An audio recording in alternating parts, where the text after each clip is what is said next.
Right now on Morning News Now, face-to-face, President Trump and Ukrainian President Volodymyr Zelenskyy are set to meet at the White House today to sign a deal giving the U.S. access to rare earth minerals. At the same time, Mr. Trump says tariffs on goods imported from Canada and Mexico are set to go into effect next week, with more tariffs coming for Chinese goods. We'll bring you the latest. Talks underway. Negotiations between Israel and Hamas regarding the next phase of a ceasefire deal have begun. This comes after hundreds of Palestinian prisoners were released by Israel yesterday in exchange for the bodies of 4 Israeli hostages. We will head to Tel Aviv for an update. Unanswered questions this morning about the deaths of legendary actor Gene Hackman and his wife inside their New Mexico home. Authorities say the circumstances around their deaths are suspicious. All I can say is they have been deceased for quite a while. This is an investigation, so we're keeping everything on the table. You know, I think the autopsy is going to tell us a lot. The latest ahead on the investigation as police continue to look for clues. And the Oscar goes to, well, we'll find out Sunday night, but we're going to look ahead to this week's Academy Awards and preview films' biggest night of the year. A night you're often covering and telling us about. Yes, lots to look forward to this year and a lot of unpredictability this year, True. Which makes it kind of exciting. Good morning. Good to have you with us on a Friday. I'm Joe Fryer. And I'm Savannah Sellers. Yeah, there's the good news. We made it to the end of the week. We're going to begin our show at the White House today, where President Trump is set to meet with Ukrainian President Zelenskyy for talks that could have a major impact on the war with Russia. The two men are expected to sign a deal that would give the U.S. access to Ukraine's rare earth minerals. But the meeting comes amid frayed relations between both leaders. Mr. Trump recently called President Zelenskyy a dictator after the Ukrainian leader said the president was living in a Russian disinformation bubble. Zelenskyy is expected to push the U.S. for more security guarantees as part of any peace deal with Russia. The Ukraine war was also a major topic of discussion at the White House yesterday when President Trump hosted Britain's Prime Minister Keir Starmer. NBC Nightly News anchor Lester Holt sat down with Starmer following those talks. President Trump and British Prime Minister Keir Starmer reaffirming the country's enduring special relationship. In a moment of real danger around the world, this relationship matters more than ever. A high-stakes meeting as talks start to end the war in Ukraine. President Trump saying he's confident any deal with Russia's President Putin will last. I don't believe he's going to violate his word. You know, it's trust and verify. Let's call it that. And he was asked, can he get back Ukrainian territory that Russia seized? A lot of the sea line has been taken. We're going to see if we can get it back or get a lot of it back for Ukraine, if that's possible. While also expressing some doubt. President Trump saying Ukraine's President Zelenskyy will come to the White House to sign a deal giving the U.S. access to Ukraine's rare earth minerals to pay back the U.S. for billions of dollars in aid to Ukraine. And the president was pressed about his previous comments calling Zelenskyy a dictator. Do you still think that Mr. Zelenskyy is a dictator? Did I say that? I can't believe I said that. Next question. Hello, Prime Minister. How are you? We spoke with the Prime Minister moments after that White House meeting. If I understand President Trump correctly, he says, let's do a peace deal regarding Ukraine first and then come back and visit the area of security guarantees. That doesn't sound like what you came here to tell him. Well, let me first start by saying that President Trump has changed the conversation on Ukraine. And so it's created this opportunity, and we all hope that that deal is forthcoming. What's most important, I think, is that it's a lasting deal, that it's not just a temporary pause. And to be lasting, it's important that the deal is defended, that Putin knows he can't go again. And that's why I've been concerned to ensure that on the European side, all countries, including the United Kingdom, step up. And I've said that we are willing to play our full part in any security guarantees, and also obviously talking to the president about what that might look like. You said in a news conference today that you're all in, that you're ready to go to put boots on the ground. What's your larger message about what the UK is willing to do and advance forward in the name of peace? The first element is a wider argument, which is that Europe and the United Kingdom need to do more in our own defence. And that's why this week I announced the biggest sustained increase in defence spending since the Cold War. That's the macro argument about the defence of the continent. In relation to Ukraine, I do think that it's important that European countries play a leading part in any security guarantees. And that's why I've said that the UK would put boots on the ground if necessary. The president speaks positively of Russia, of Vladimir Putin. He's the one that ultimately he'll have to negotiate with. Do you trust Vladimir Putin as a good faith partner? Well, look, I think President Trump is quite right to have brought these proceedings to talks, because we've had 3 long years now. There have been many people killed and injured in this. I was in Kyiv just a few weeks ago, and I was in the burns unit of a hospital. I saw firsthand the human scars that those on the front line and actually civilians are bearing. So we need this peace. My concern is that we know historically that Putin might go again. Sounds like you don't trust him. Well, look, I mean, I think that he has ambitions. I think he will go again, and I've made my views on President Putin pretty clear on a number of occasions. Our thanks to Lester Holt for that report from Washington. Let's keep this conversation going with NBC News White House correspondent Aaron Gilchrist. Aaron, good morning. So what are the expectations from the White House's perspective on this meeting with Zelenskyy? Is this minerals agreement a done deal? Well, Savannah, we've learned that the deal is not done until President Trump says the words that the deal is done. We know we've gotten indications both from the U.S. side and the Ukrainian side that this rare earth minerals deal had been progressing and was at a point where the folks who were involved in the minute-by-minute negotiation process have indicated that it looks as though this deal has come together in a way that both the U.S. and the Ukrainians can get behind. And so today, when we see President Trump and President Zelenskyy together, the expectation is that they will sign this deal, likely in front of cameras. We know that this will look very much like other foreign leader visits that we've seen over the last couple of weeks, with President Zelenskyy joining President Trump in the Oval Office, and then there will be a news conference after they meet. But signing this deal would give the U.S., as you noted, access to those rare earth minerals that Ukraine is rich with, and it would allow mining of those minerals. So there could likely be Americans in Ukraine mining these minerals. The president has suggested that would help to create some semblance of security, having Americans in that regard on the ground inside Ukraine as opposed to troops on the ground there. You may remember that originally the Treasury Secretary, Scott Bessent, traveled to Ukraine, offered a deal that was worth $500 billion favoring the U.S. The Ukrainians obviously said no to that, and so this negotiation has happened. But it does seem as though today it is likely that this deal will be signed, allowing for the U.S. to go into Ukraine and mine these minerals, and allowing at least the beginning of a process to talk about how exactly the U.S. can be a backstop for the European folks who've decided to play a larger role in the defense of Ukraine now and going forward. Joe and Savannah. Hey, Aaron, while we're on the topic of international relations, we're also learning about when tariffs on Canada and Mexico could go into effect, plus details about new duties on China. What did the president say about all that, and how are those countries responding? Yeah, this started with a post yesterday on the president's social media site saying that these tariffs are going to go into effect on March 4th, next week. We would see a 25% tariff on goods from Mexico and Canada, and there would also be an additional 10% tariff on some goods from China. There is already a new 10% tariff in place on China. This is something that had been put on pause. The president indicated that his concern was the flow of illegal drugs, of fentanyl coming into the U.S. from Canada and from Mexico. There were concerns, he said, about the flow of illegal immigrants as well.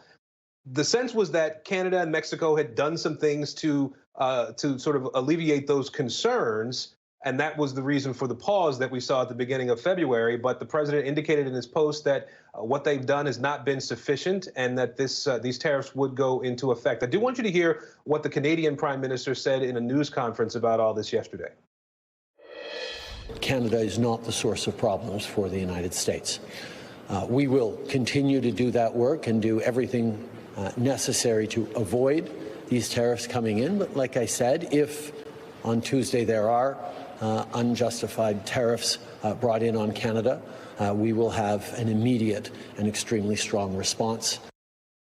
And Joe and Savannah, the conversations continue, the negotiations continue on these tariffs and what can be done to stop these tariffs from going into effect.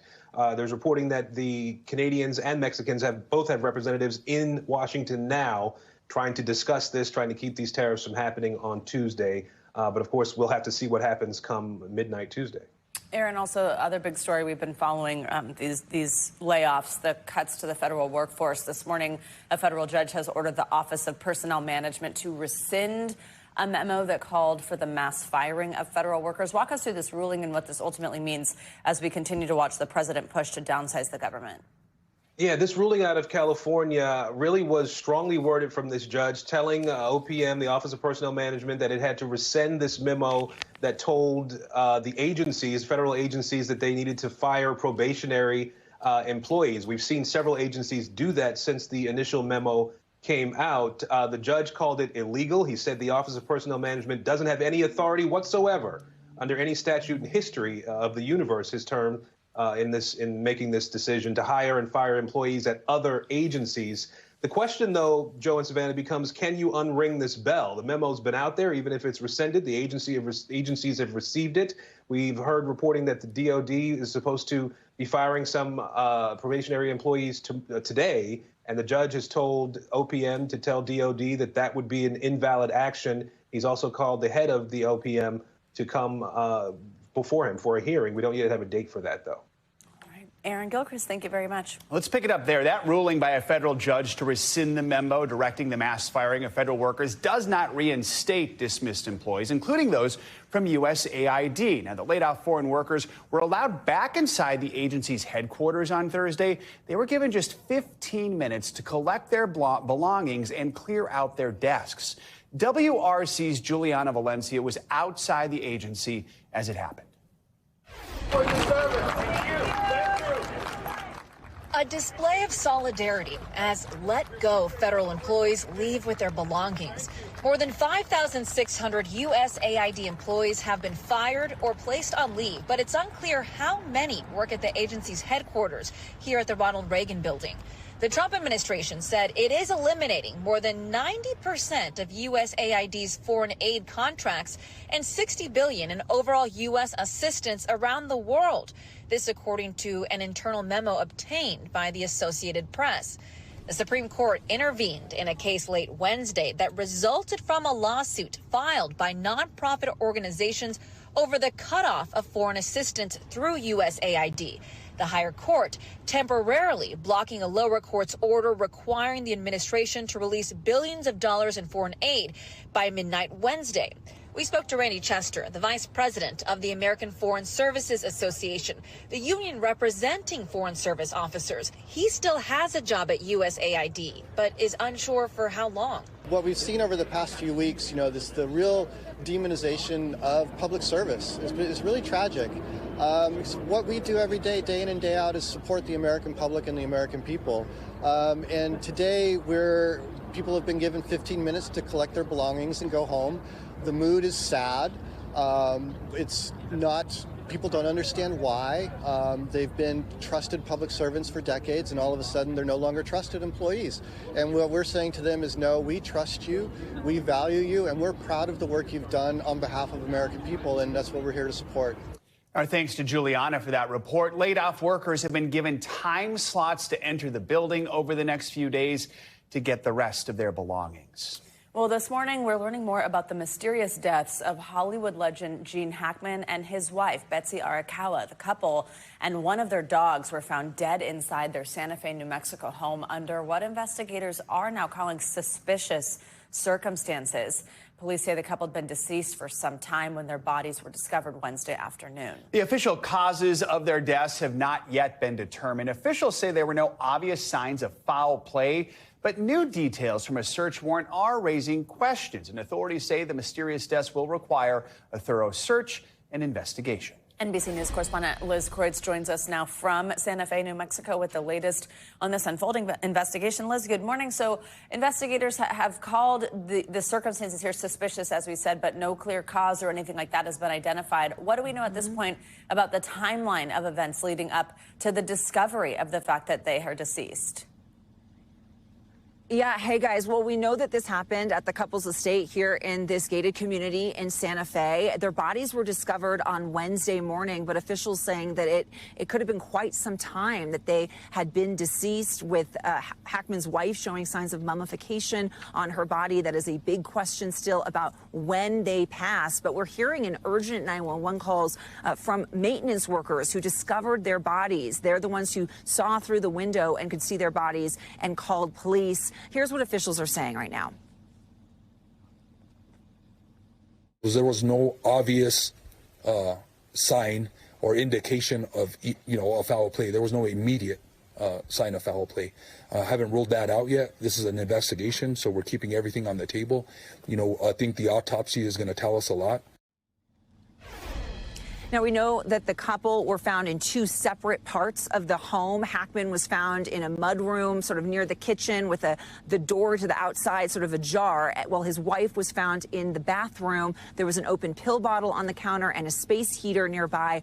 One of their dogs, a German Shepherd, was also found dead in a closet, but two of their other two dogs were found healthy and alive. So a lot of questions here, but officials are saying that there's no signs of forced entry into the home, no signs of trauma to the bodies. But that said, investigators protectively are collecting any kind of sharp or blunt objects in the home that could have been used as a murder or some kind of weapon as they continue this investigation. Liz, you mentioned some of those details from the search warrant that stand out, like the pills scattered on the counter, like the fallen space heater. I mean, there is still a long way to go in this investigation, but at this point, as far as possible causes of death, has anything been ruled out? Yeah, no, not at this time. And we're hearing from the chief this morning, the fire chief, saying that there is still a possibility, of course, that it could have been carbon monoxide poisoning. There's no signs of a gas leak so far from the initial investigation. But just on the Today Show, Savannah Guthrie asked, is it possible that if they had been there for so long, that potentially the gas had dissipated by the point that authorities got in there? And he said that that's a possibility. So that's very much possible. A toxicology report is being done. Medical investigators are not commenting right now, but they are conducting a full autopsy. It could take up to 3 months before we actually get an official cause of death, guys.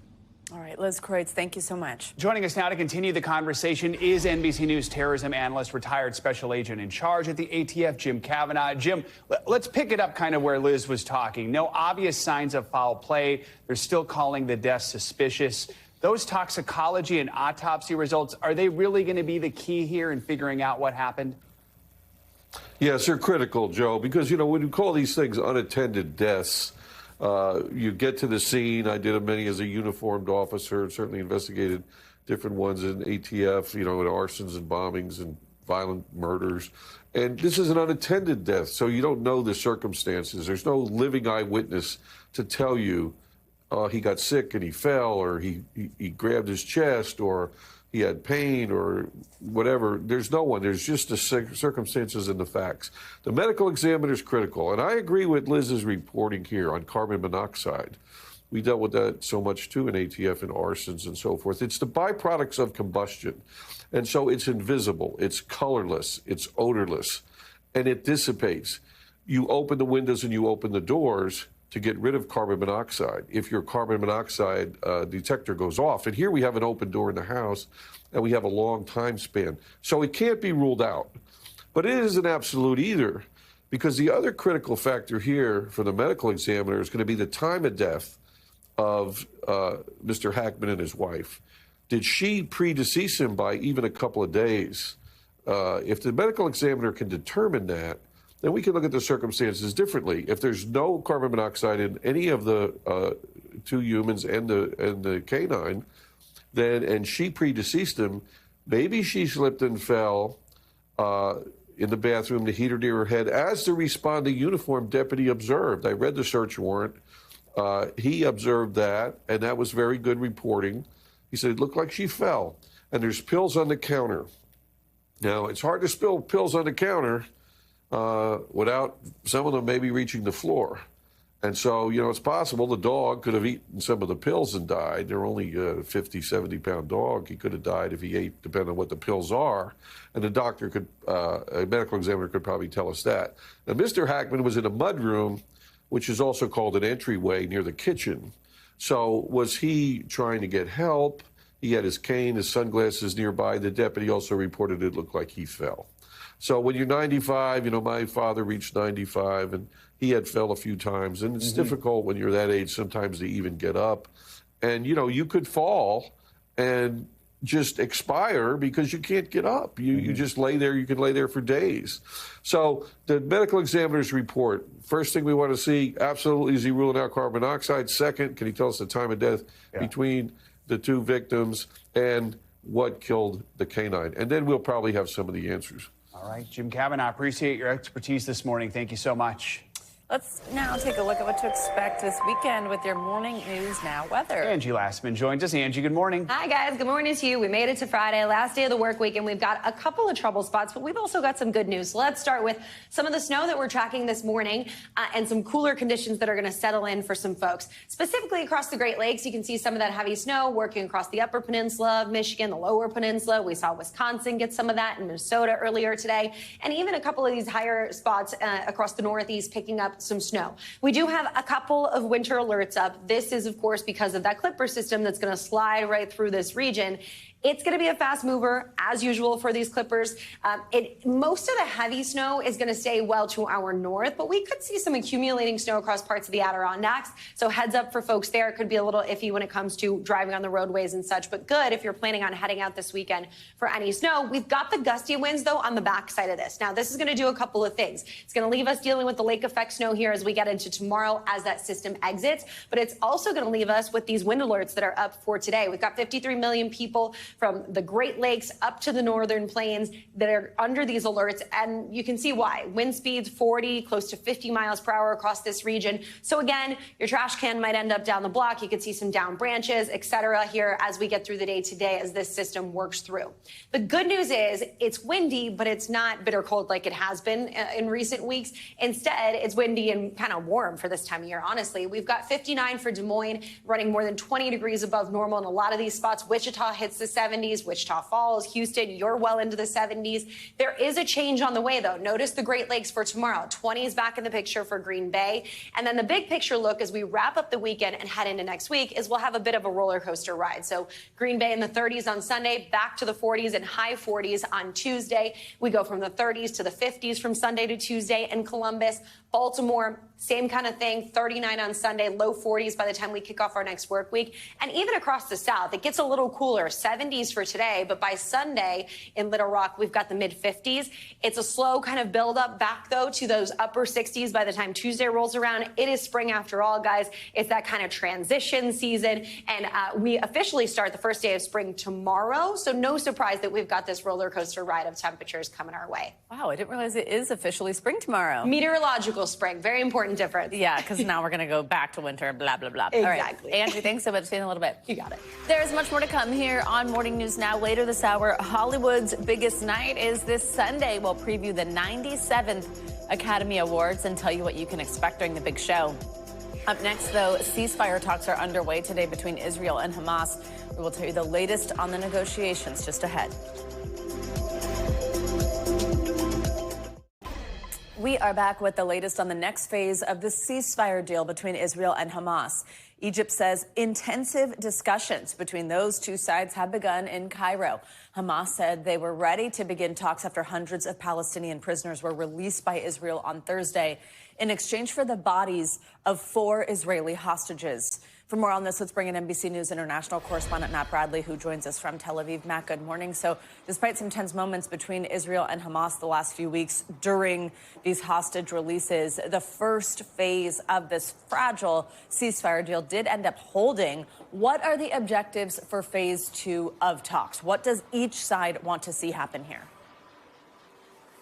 Yeah, that's right. It's very unlikely. You know, they achieved the impossible. Nobody thought that they could actually get through this, given how many hiccups there were throughout the entire 6 weeks. But now it looks as though they're not actually going to be negotiating toward phase two. We've been hearing from the Israeli media and from Reuters, quoting Israeli sources and Egyptian sources, saying that basically this is going to be looking at extending the first phase. So why? Well, it's because the second phase actually involves a lot of major moves that both Israel and Hamas would find very difficult to agree to. The second phase would presumably mean that the Israeli military would fully withdraw from the Gaza Strip, which they are unwilling to do as long as Hamas remains in power. But I spoke with one of the top officials for Hamas, Dr. Bassem Naim, and he told me a little bit about what Hamas is actually willing to give up. He says they're willing to cede quite a bit of authority in the Gaza Strip. Here's Dr. Naim. We are ready to do it immediately. Give up governance of the Gaza Strip? Sure, fully, from A to Z, from Rafah to Beit Hanun, at all levels, health, education, security, police, crossings, everything. Startling announcement on the... that's a pretty startling announcement from Hamas, but the fact is that still might not be very acceptable to the Israelis. When I spoke to him about Hamas potentially disarming, that, according to Dr. Naim, was a different story. He says Hamas is willing to disarm and become a purely political force, but only once they've achieved their main objective, the creation of a Palestinian state in which Hamas would have a power-sharing deal. So, Matt, for people who aren't as aware of the details as you are, or obviously as anybody negotiating are, explain a little bit more what you mean by phase two wouldn't really be starting, because if phase one is done, it just seems like there is something to happen next. What is kind of this bridge period then, and what is potentially possible to get done prior to something like the Israeli military fully withdrawing from the Gaza Strip? Yeah, I mean, this is a very good question. What's the difference between a phase two and a phase one? Well, a phase two would mean a more sort of permanent treaty in the Gaza Strip. And like I said, it would mean a full withdrawal eventually, or ideally, of the Israeli military from the Gaza Strip. Now, that is a big thorny issue here, because Benjamin Netanyahu has made it clear that his primary goal of his now this huge Israeli presence in the Gaza Strip ever since shortly after October 7th is to completely dismantle Hamas. A deal with Hamas would almost certainly not, obviously, include Hamas's own dismantlement. They would never agree to that. So that's why this next phase two is such a thorny issue that both sides haven't really even started negotiating on. Extending the first phase, well, that's a different story. We've already seen 6 weeks of that first phase. We've seen a lot of the hostages being released. We've seen what looks like, many Palestinian prisoners released from Israeli jails. The problem is that for Hamas, if they were to continue phase two or phase one, that would mean releasing more of their hostages, which means they will have less leverage and could mean essentially inviting the Israelis to go back in and achieve Netanyahu's goal, the total destruction of Hamas. Matt Bradley, thank you very much for your reporting here. Well, let's get to more international headlines. A fire raging across Japan's northeastern coast has forced thousands to evacuate. NBC News reporter Matt Brodner joins us with that and more. Hey, Matt, good morning. Savannah, good morning. Around 1,800 firefighters and 7 helicopters have been deployed to fight these fires. The fire first broke out on Wednesday, and so far it has spread across 1,500 acres of land, damaging or destroying at least 84 homes. That's as of Thursday. We are seeing dramatic aerial shots of this fire, and it's forced 2,000 residents to evacuate Afunado, that's located in northern Japan. Local officials say that the fires are the result of an unusually dry winter combined with strong winds. Moving along now to Venezuela, which just took a major blow from the Trump White House. The U.S. has said it will revoke a license that allows Venezuela to export some of its oil to the United States, bypassing sanctions on the country. Essentially, this was facilitated by a joint venture between the Venezuelan state-owned oil company and Chevron. Trump said that the decision comes as Venezuelan leader Nicolas Maduro had failed to meet, quote, electoral conditions, and also that he had not moved quickly enough to transport what Trump called violent criminals who were deported from the United States. We'll wrap up this hour in Brazil, where visitors to the Sao Paulo Aquarium were treated to the appearance of a new polar bear cub named Noor.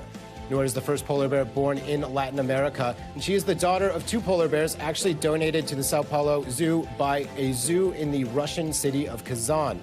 The deputy head of the Kazan Zoo said the donation was made to build friendship between Russia and Brazil. Kazan is a fun city with a long and interesting history, but it's also very cold there. And I do think the polar bears might prefer it. Yeah. Back to you. Yeah, what an interesting trade there. All right, Matt, thanks so much.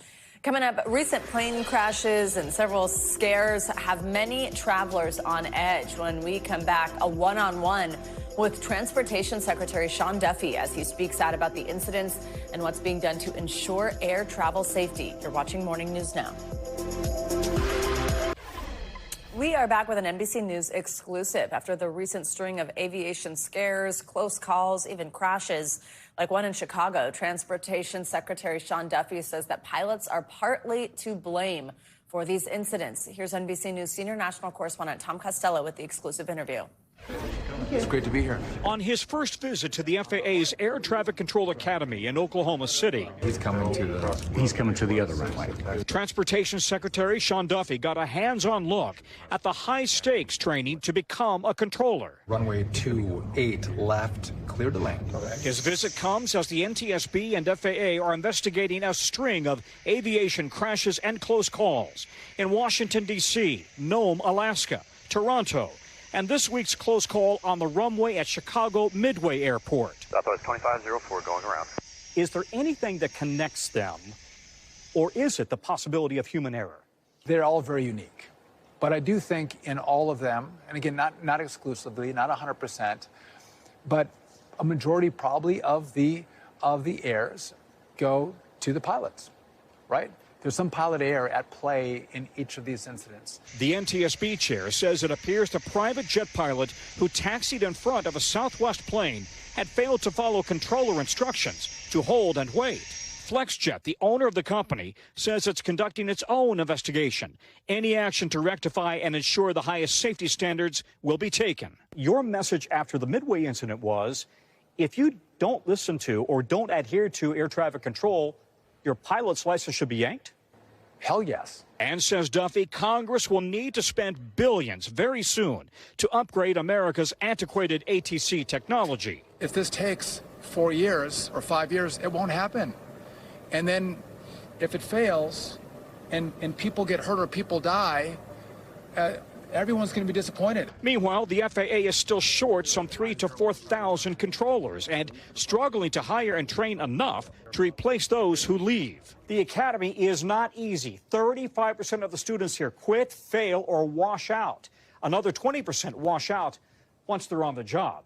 It's a stressful job, but you also need to be able to control your nerves. After hearing from students, Duffy announced steps to attract what he calls the best and brightest, fast-tracking students with the highest application test scores, accelerating the hiring process, and a 30% pay hike for Academy students. $160,000 a year, 3 years after you graduate.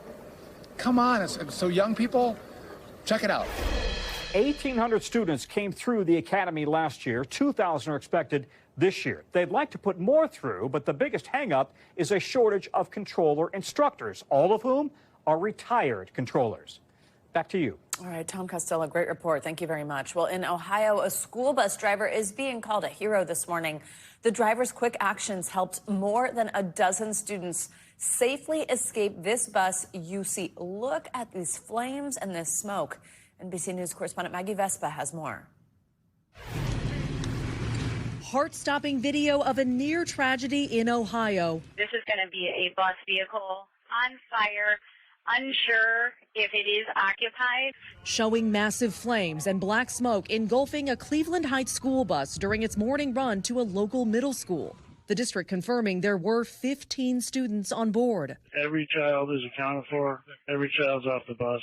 Firefighters hailing the bus's driver for acting quickly and getting everyone out safely. It's just a blessing that the kids got out alive. Witnesses saying they heard a loud explosion. I saw the girl waiting for the bus. 2 to 3 minutes later, I heard a big boom. City officials telling NBC News the fire appears to have been caused by a mechanical issue, with the superintendent saying in a letter to parents flames broke out behind one of the rear wheels. The exact cause under investigation. After about 5 minutes, it was all engulfed in flame, and it was just unbelievable. This report from Ohio State Highway Patrol confirms the bus just passed its annual mandatory inspection on February 14th. The superintendent noting the entire fleet is now being re-inspected out of an abundance of caution. She writes the driver, who's asking not to be identified, credited annual evacuation drills for getting students out safely, adding, "I can't express how relieved I am that no one was hurt." Maggie Vespa, NBC News. Wow, just incredible video there. Coming up, a new space race. 2 missions are currently headed to the moon with NASA cargo. Up next, we will take a close look at what each mission is trying to achieve and what it all means for future human exploration. Exciting. Stay with us.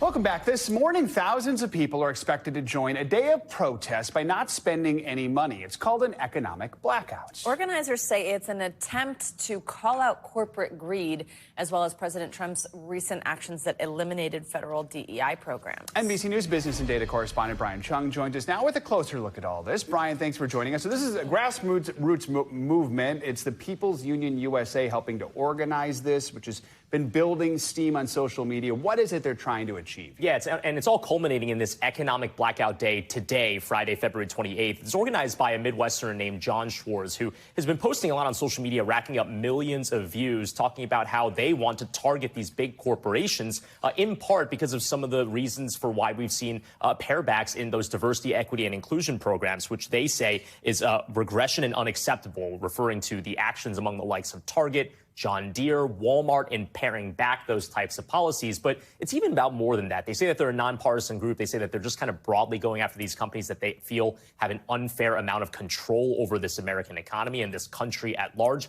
And that's why they're telling people don't buy anything from these stores today. So realistically, what could the financial impact be here? Pretty limited. And in fact, even the founder of this group said online that he doesn't think that one single day is going to be enough to stop these large companies from racking in very, very big profits. But he's saying this is the first in a movement of other blackouts and other types of protests that we should expect to see in the weeks to come. In fact, this same group has week-long protests planned at the likes of Amazon, Nestle, and Walmart. So this is kind of the first day in what will be a string of what could be longer blackouts and boycotts. The big question is, can something like this actually have an impact? I mean, I'm guessing we've seen similar things in the past. Do they succeed? How do they even measure success? Yeah, well, I mean, of course, a lot of people will point to boycotts that were extremely successful during the civil rights movement. But when it comes to what we're talking about here, it's the question of whether or not they can mobilize that many people to do the same thing. I've already, though, seen anecdotally a lot of people reposting on Instagram. This is kind of very Instagrammable type of movement where people can post squares that kind of outline the details of what they want them to do here, which is, of course, no purchasing online in store, no buying from big box retailers. If you do have to buy anything, do it in cash and only do it at local and small businesses. But again, you look at that calendar ahead of you, you have a lot of other companies that could be specifically targeted by the same group in the weeks to come. And I've even heard of some churches in the South that are saying Lent is coming up beginning Ash Wednesday next week. They're advocating people take the 40 days during Lent to not shop at places like, for example, Target or Walmart, companies that have pared back their DEI policies. You got to give up something during Lent, so there you go. That's one option right there. Yeah, all right. Still thinking about what I'm giving up. You have a few days. Good idea. Brian, thank you very much. Well, NASA is taking another big step toward returning astronauts to the moon. 2 new missions are on their way to explore the lunar surface, bringing cutting-edge science and technology that could help pave the way for future astronauts. So the first is the Blue Ghost mission operated by Firefly Aerospace. That one launched back on January 15th, is expected to land this Sunday. Then there's the Intuitive Machines 2 mission that launched on Wednesday, set to touch down on March 6th, just under a week from now. For more on this, we're very excited to bring in Dr. Nikki Fox. She is the Associate Administrator of the NASA Science Mission Directorate. Good morning, Dr. Fox. Thanks very much for joining us. So if you could just kind of give a little bit more detail than we just did and briefly describe these missions, and also tell us about some of the technology these landers are carrying. It's pretty fascinating. Yeah, we're really excited to have both of them kind of on their way to the moon, here checking in every day with them as they make their progress towards the lunar surface. We are sending them to very different areas. So Firefly going to sort of like a basin that was created by an asteroid impact. So it's sort of flooded with like lava, very similar to, sort of lava that we would have from a volcano, that kind of thing. Very different sort of texture, different kind of regolith, and then sending Intuitive Machines just 5 degrees from the south pole of the moon to a very interesting ridge. It's about the size of Delaware, about the height of Mount McKinley, a very, very different type. We're actually with Intuitive Machines 2, where we have a drill that is on there that is going to drill down into the regolith and look for those volatiles, as you're showing there, looking for water, looking for, what is under the regolith as we think about having that sustained presence on the moon for our astronauts moving forward. And then with Firefly, actually kind of looking at just what the regolith is like, how sticky it is, if we could actually clean it off surfaces. We know from Apollo that the dust was very, very sticky and hard to deal with. And so just trying to make sure we characterize that for our future astronauts. So we have guessed that. No, of course not. No, I mean, when you go to different parts of the moon, why is that important? What is it you can learn from different areas, and what that can tell you about the moon as a whole? Yeah, I mean, if you think about just going to different areas here on Earth, you very, very different conditions, different types of weather patterns, just different things that we experience here on Earth. And the moon is very similar, just different regions. The South Pole particularly interesting, or the polar regions interesting, because we think that there's permanently shadowed regions there that may have ice, that may have, those volatiles that we need. Up at the equator, think conditions very, very different. So being able to tell us about the ancient sun, there's a kind of a preserved record just under the regolith on the moon of what our solar system was like when it was forming. So just all those different regions telling us just about our neighboring satellite, the moon, and allowing us to do great science wherever we go on the lunar surface. You mentioned that like sticky moon dust, which is just so cool to learn about. Fascinating. I know that there's been, 16 years now where NASA's been studying the moon with this orbiter. What else have you learned? Maybe some of the other surprising things about our moon?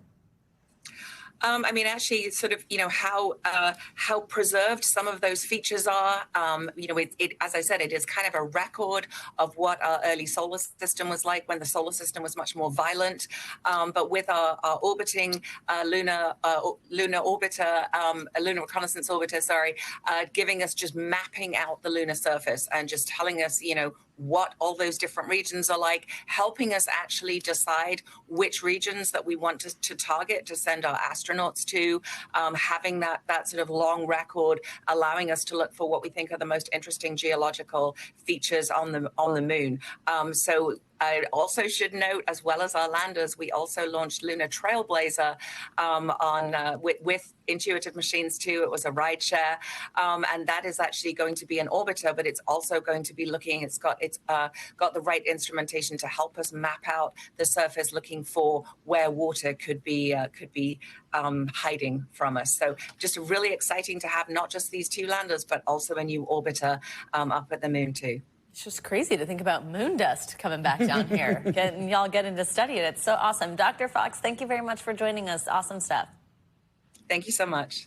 Look at the financial headlines now, starting with the latest in the steadily escalating trade fight. President Trump's plans to hit goods from China with a new 10% tariff. CNBC's Savannah Hanau is with us with that and other money news. Hey, Savannah, good morning. Savannah, Joe, good morning. Happy Friday to you. Yeah, so China is vowing to retaliate against the U.S. after President Trump threatened additional tariffs on Beijing. In a statement, the Chinese Ministry of Commerce said it would take all necessary countermeasures to defend its interests. Now, according to the president, an additional 10% tariff on Chinese imports will take effect March 4th. Meanwhile, Meta is planning to add a standalone AI app along with Facebook, Instagram, and WhatsApp. CNBC has learned that Meta AI is expected to debut next quarter, and it's a big step forward in the company's bid to become a leader in AI by the end of this year. Meta is also planning a test of a paid subscription service for Meta AI along the lines of what competitor OpenAI does for access to more powerful versions of its ChatGPT. And while it's not quite the $5 footlong, but Subway is bringing back its discount promotion on large sandwiches. In response to stubborn inflation, the sandwich chain says for a limited time, you can get any footlong sandwich for $6.99, but the offer will only be available on Subway's app or the website. I love Subway. Well, there's an offer for you. There you go. I can't remember the last time I had Subway. Subway eater. Thanks, Savannah. Appreciate it. You got it. Coming up, lights, camera, action. The 97th Academy Awards are taking place on Sunday night, and it's shaping up to perhaps be the most unpredictable ceremony in years. Oh, listen to this fun music. When we come back, we'll preview the night and break down who is tipped in the biggest categories. Stay with us. It's that time again. The 97th Oscars set to air this weekend, Sunday night. It is a surreal moment for Hollywood, with the community still dealing with the aftermath of the wildfires. And that is something the show's producers and host Conan O'Brien do plan to make a focus of this year's show. But that somewhat somber backdrop won't dampen the glitz, glamour, glitter, and drama of this year's Oscars. This morning, we're previewing what you can expect, including the competition for this year's top categories, some of which are truly up for grabs. I'm afraid it is not so simple. It's Hollywood's golden finale, the 97th Oscars, with first-time host Conan O'Brien. Seriously? He'll be joined by a star-studded list of presenters, including Oprah Winfrey, Harrison Ford, and Samuel L. Jackson, and some spellbinding musical performances, with Wicked Cynthia Erivo and Ariana Grande taking the stage. Deadline is also reporting there may even be a tribute to the iconic Bond music in the works. Mr. Bond. James Bond. Well, the Academy has teased other performances, from Doja Cat to Queen Latifah. And Hollywood will take a moment to honor the many legends lost. ABC News reporting the show will pay tribute to Gene Hackman. Well, behind the scenes, the race heats up, especially for Best Picture. 15 cash up front. The race for Best Picture is between Anora and Conclave, but I think you can't also count out The Brutalist and even A Complete Unknown. Amelia Perez had a lot of early award season momentum, including a historic nomination for Carla Sofia Gascon, the first openly trans actor nominated for an Oscar. Are you English? But the film's hopes faded after old offensive tweets by Gascon were uncovered. The actress later apologized. To listen is to accept. Despite the controversy, her co-star Zoe Saldana is poised to win Supporting Actress after sweeping nearly every major award this season. It would be her first Oscar. Oh man, you used to feel everything.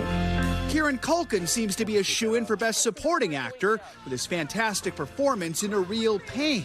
And even though horror movies tend to scare away Oscar voters, Demi Moore's performance in The Substance could bring the veteran her first Oscar trophy. I'm fine. Though a young rising star, Anora's Mikey Madison, offers tough competition. Hi, I'm Annie. Perhaps the tightest of the four acting races this year, Best Actor. My buildings were devised to endure. Adrian Brody picked up a Golden Globe and BAFTA for The Brutalist, but Timothée Chalamet's surging after winning the Screen Actors Guild Award for his portrayal of Bob Dylan. I put myself in another place. That would make the 29-year-old Chalamet the youngest Best Actor winner of all time, a record currently held by Brody. So who will win? Right now, the answer is a complete unknown. That's how I got so far. There are also a couple format changes for the Oscars this year. Unlike previous years, the original song nominees will not be performed, but as you heard there, we're still expecting some fun musical acts.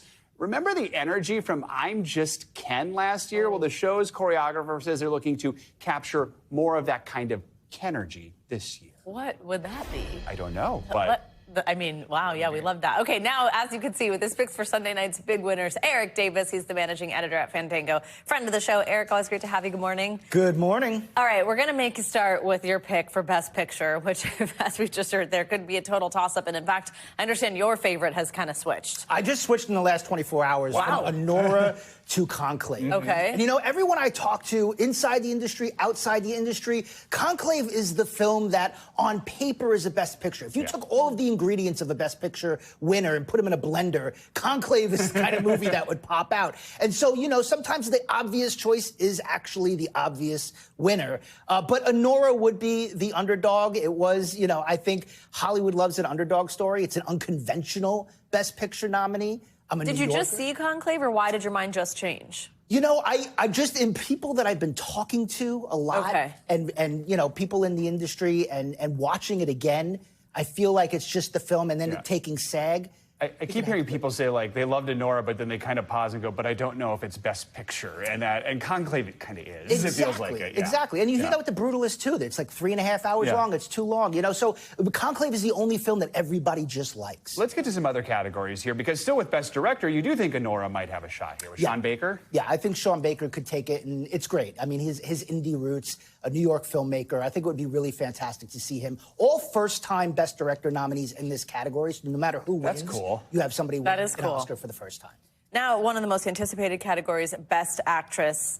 We just heard Joe report there, Demi Moore potentially, and we've seen her win a couple other awards this season. What do you think? Yeah, I think it could be Demi, the icon, the legend, deserves 40-year career. Mikey Madison, the Cinderella story, which Hollywood loves that story, the breakout star. She is in Anora. Or Fernanda Torres. That's the dark horse, right? Yeah, she's the dark horse. You know, she's the second Brazilian woman ever nominated in this category, her mother being the first one. So I think no matter who wins of those three, likely, it's a nice story. Best Actor has really gotten tight these last, like, even just couple weeks, especially with Chalamet winning the Screen Actors Guild Award. What are you thinking there? Just change this one as well, from Adrian Brody to Timothy Chalamet. Doing a lot of switching. You know, one of the reasons why I did this, I looked at SAG Awards. In the last 13 out of 15 years, the actor that has won SAG has won the Oscar. And so, yeah, it could be one of those off years, but those are really good odds for Mr. Chalamet. Okay, I'm seriously sitting here as in a surprise to no one. I have seen almost none of these movies, but I know I'm thinking like, oh shoot, I should watch Conclave before Sunday night. I know Fandango's streaming a bunch of nominated films. Which ones and how can we watch them? Yeah, most of them are on Fandango at home right now. A lot of them you can rent for under $6, so it's a really great time to stay at home this weekend and catch up on all these nominees. I would say Conclave for sure. Check it out. Wicked, of course, as well. Yeah. And Fandango at home is like an app? Yeah, yeah, Fandango at home, yeah. It's like you buy and rent movies. Okay, awesome. And Conan O'Brien's going to be hosting, which got to be fun. I mean, Conan O'Brien's going to be hosting, great choice. And then Wicked medley to open the show. That is what we're hearing. Ariana and Cynthia. Oh, that is Kenergy. That is smart. There we go. Okay, that's making sense. a little.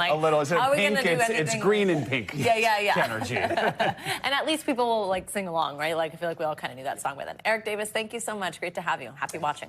That is going to do it for this hour of Morning News Now. Stay with us, though. The news continues right now.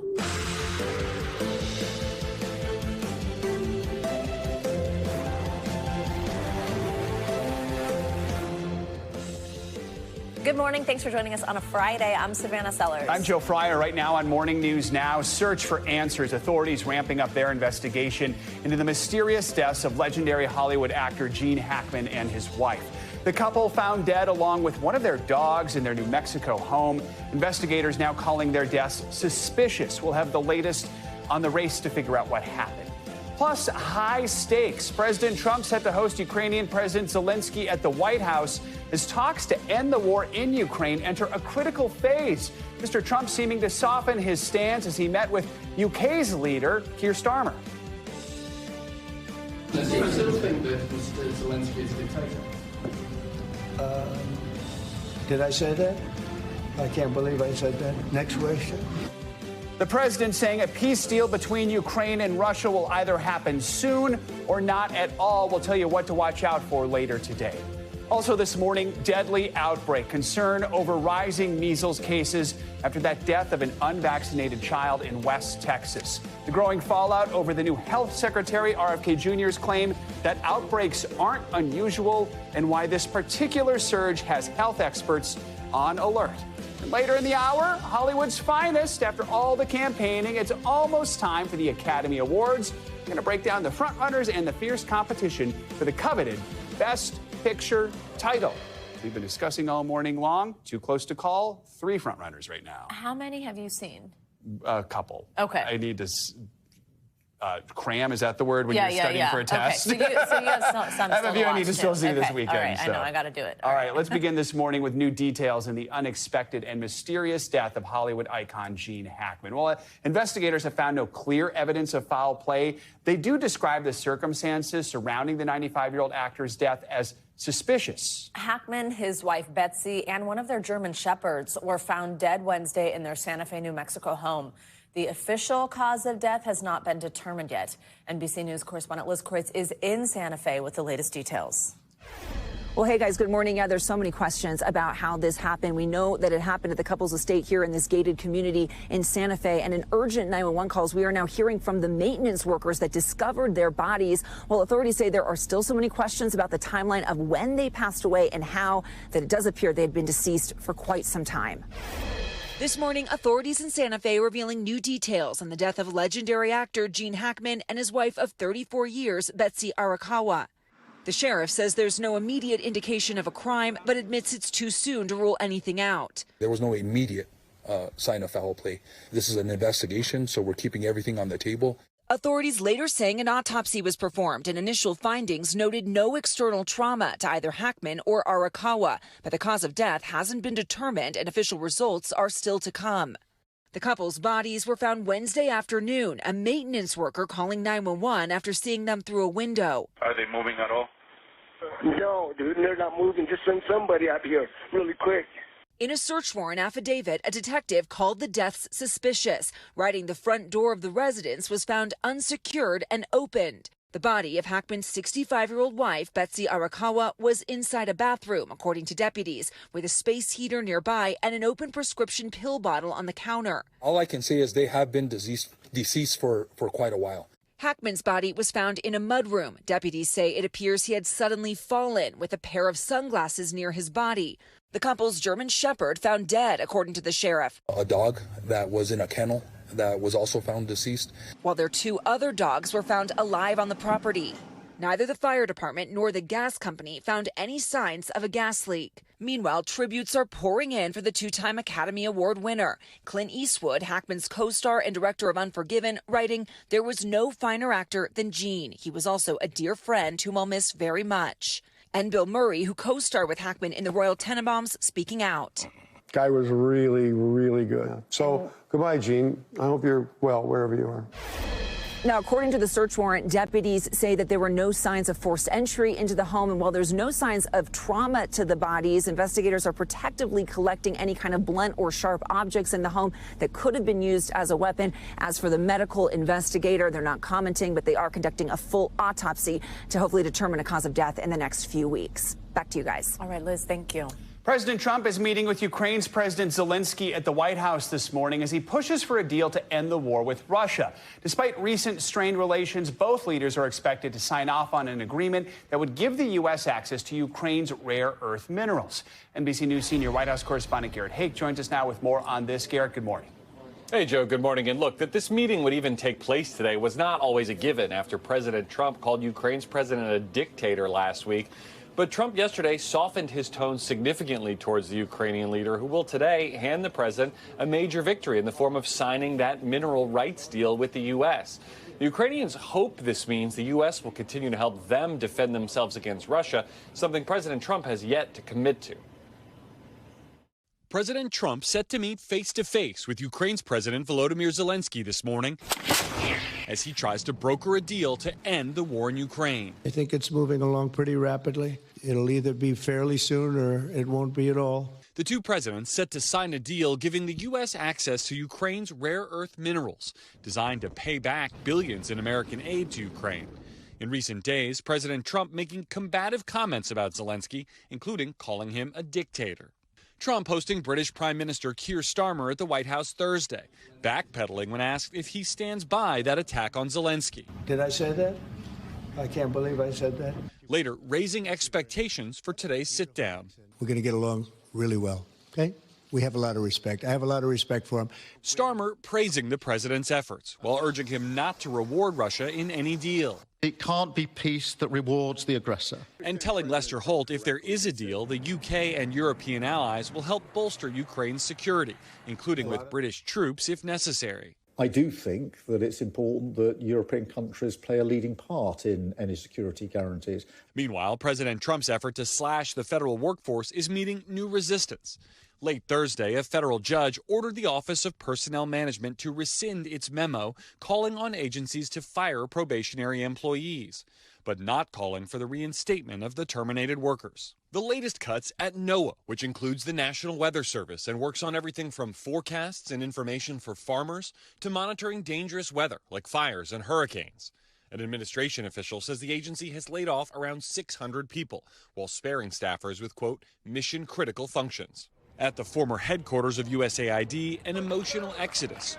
Recently fired workers given just 15 minutes to clear out their desks, including communications specialist Ben Thompson, who blasted the cuts, spearheaded by Elon Musk's Department of Government Efficiency. He's tearing down our institutions for fun.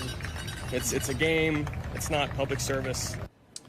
The president also saying yesterday he'll impose another 10% tariff on imports from China and that the 25% tariffs on imports from Canada and Mexico will go into effect next Tuesday. Those costs ultimately borne by American consumers. The president says all three of these countries need to do more to stop fentanyl trafficking into the U.S., but of note, only 0.2% of the fentanyl seized at border crossings in all of the last year was at the border with Canada, just 43 pounds in total. Joe? All right, Garrett, thank you. Well, transgender troops currently serving in the military will be removed, according to a memo from the Pentagon. The document orders the military services to identify troops with, quote, gender dysphoria. That's the medical term for the feeling of distress when someone's gender identity does not match their sex assigned at birth. With a few exceptions, trans people will be removed from the military and disqualified from service. The memo was sent to Defense Department leaders on Thursday after the Pentagon released it as part of a lawsuit filed by LGBTQ+ groups. Well, new satellite imagery shows China may be building nuclear-powered super carriers. They'd match the United States' most advanced aircraft carrier technology. NBC News Chief International Correspondent Keir Simmons takes a closer look at how China's potential military upgrades could impact the U.S. As China increasingly rivals American sea power, this, its latest aircraft carrier, the Type 003, also called the Fujian. There are new satellite images that analysts believe show an engineering prototype for an aircraft carrier. The configuration does not match the Fujian or any other Chinese carrier. Analysts say that suggests that China is moving forward with efforts to build a nuclear-powered supercarrier. We think this is them testing equipment and layouts for the upcoming Type 04 carrier. The images taken between April and January at Dalian shipyards in northeast China. NBC News spoke to 5 experts with a deep understanding of the Chinese military, all assessing these 2 tracks, which appear to be the catapult launch system for aircraft, are a distinctive sign that China is beginning to move forward with the construction of a supercarrier. Their current carrier, the Type 03, has 3 electromagnetic catapults, 2 up front and 1 at the waist. The general consensus is that their new carrier will have 4 catapults, like the Gerald Ford and other U.S. carriers. So it'll have 2 up front and 2 at the waist. A nuclear supercarrier would match America's latest generation of aircraft carriers, the Gerald Ford class, enabling China to project power across the Pacific and closer to America. China Coast Guard 14608. China flexing its muscles again this week, renewing live fire drills around Taiwan. And a recent Department of Defense report estimated China's defense budget is 40 to 90% more than it publicly admits. That would match US defense spending in 2024. The Trump administration makes no secret that it sees China as a priority. The Secretary of Defense telling NATO leaders they should shoulder more of the security burden in Europe to free up US firepower, saying, "We also face a peer competitor in the communist Chinese, with the capability and intent to threaten our homeland and core national interests in the Indo-Pacific.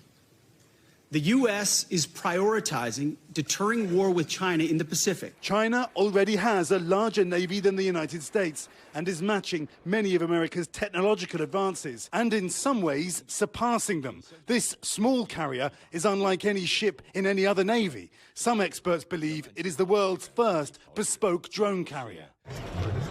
One purpose for its naval capability, Beijing says, to protect China's expanded trade links. For example, in 2023, NBC News visited a massive new civilian port in Peru. Could we one day see a ship from the People's Liberation Navy dock in this port? Well, this port is orientated to commercial activities. But China's determination to dominate the Pacific sits more than uncomfortably with America's long-standing role there. Experts say these new images suggest China's first nuclear supercarrier is a long way off, perhaps 5 years away or more. The US still has time for that long-talked-about pivot to Asia and for diplomacy. Our thanks to Keir Simmons for that report. Well, the Chinese embassy in Washington told NBC News that China has always adhered to the strategy of self-defense and does not engage in arms races with any other country. Healthcare officials are sounding the alarm about the importance of vaccinations this morning. That's because the measles outbreak continues to spread across Texas and other parts of the country.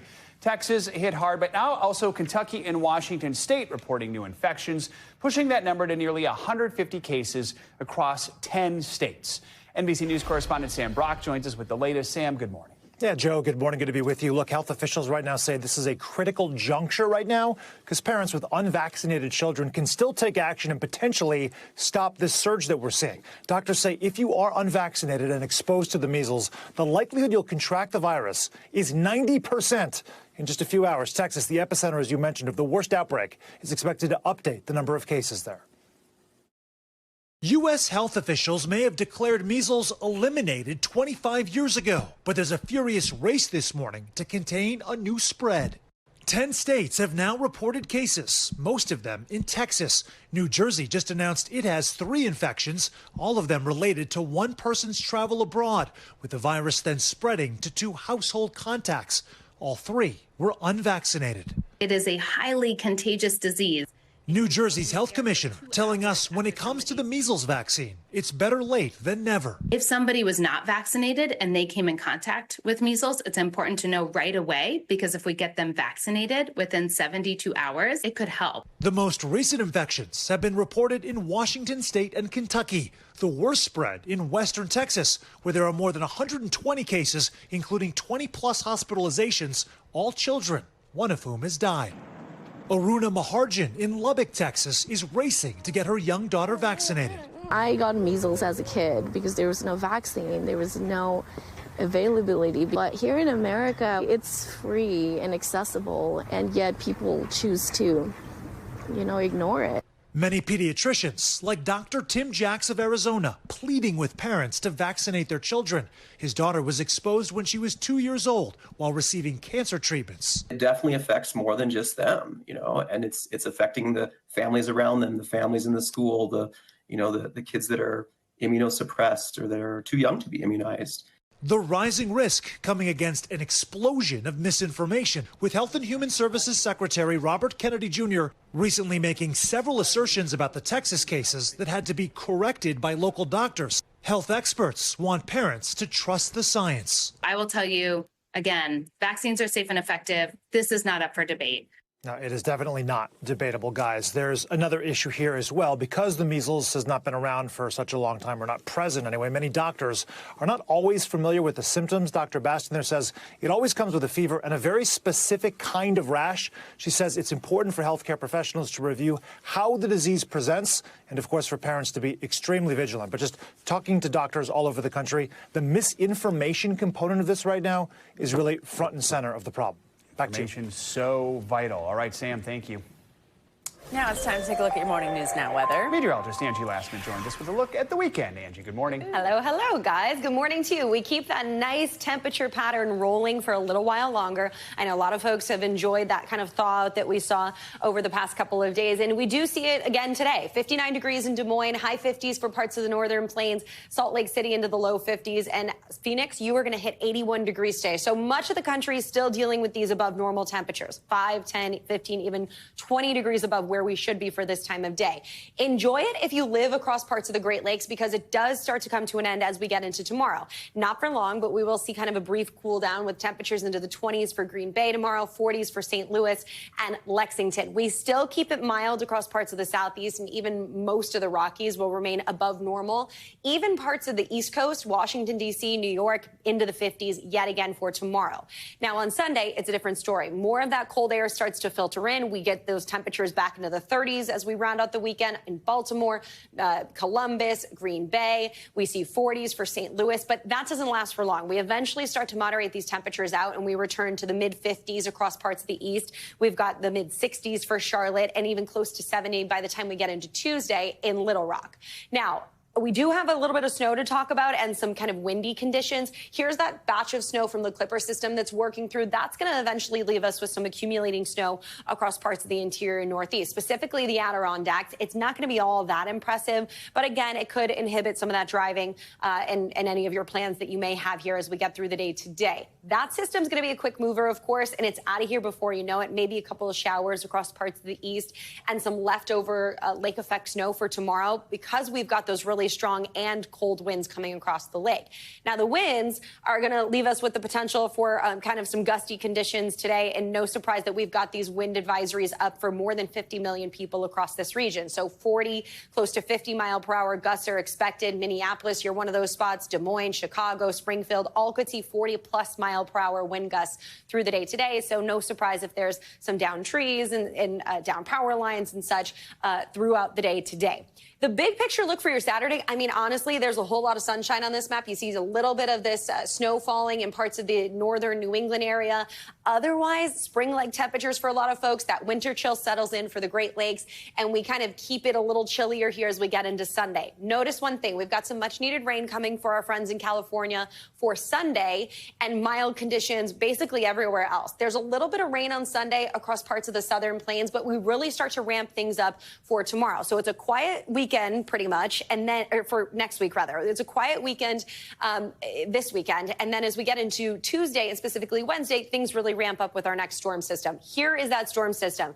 We will see that elevated severe risk, and it essentially stretches from Texas to Tennessee, and you can see how large this swath of moisture is, and the potential for some strong storms will be there as well. This is going to slide a little farther to the north and east here as we get into Wednesday, so it'll be unsettled now for the East Coast, stretching basically from the southeast up to the Great Lakes and out towards the northeast. We'll see that severe weather threat, though, from Virginia to Georgia. When we look ahead to Tuesday, just make a mental note of this. This is the area that we're looking at for essentially all of our hazards. We've got 27 million people this far out already going to see the potential for that enhanced risk. And mainly we're looking at wind gusts to be the most likely impact that we see, over 50, 60 miles per hour. But we could also see some of those tornadoes in there, and strong at that. That means EF2 or higher. Hail, also a risk for folks in that region. So this is something, guys, that we're going to have to look for. Basically, enjoy your quiet weekend across the country, but then make sure that on Tuesday and Wednesday you do have a way to get those alerts, because we likely will see a severe weather outbreak. All right. Oof, Angie, thank you. You got it. Some of the biggest names in figure skating will come together this weekend at a special event called Legacy on Ice. It is set to honor the lives lost in last month's tragic plane crash over the Potomac River, while offering support to their loved ones. NBC News correspondent Emily Ikeda spoke exclusively to one of those families and joins us now. Emily, good morning. Joe, good morning to you. On January 29th, Doug Lane lost both his wife, Christine, and 16-year-old son, Spencer, a rising star in the world of figure skating. Well, now he's opening up about their legacy and how he and his younger son, Milo, are navigating this new, unfathomable normal. A month after the devastating plane crash over the Potomac, a community coming together this weekend. Skating legends Brian Boitano and Christy Yamaguchi hosting the Legacy on Ice tribute, which will include stars like Ilya Malinin, Max Nomov, and Nathan Chen, honoring the lives lost in the crash, including the nearly 30 people connected to figure skating.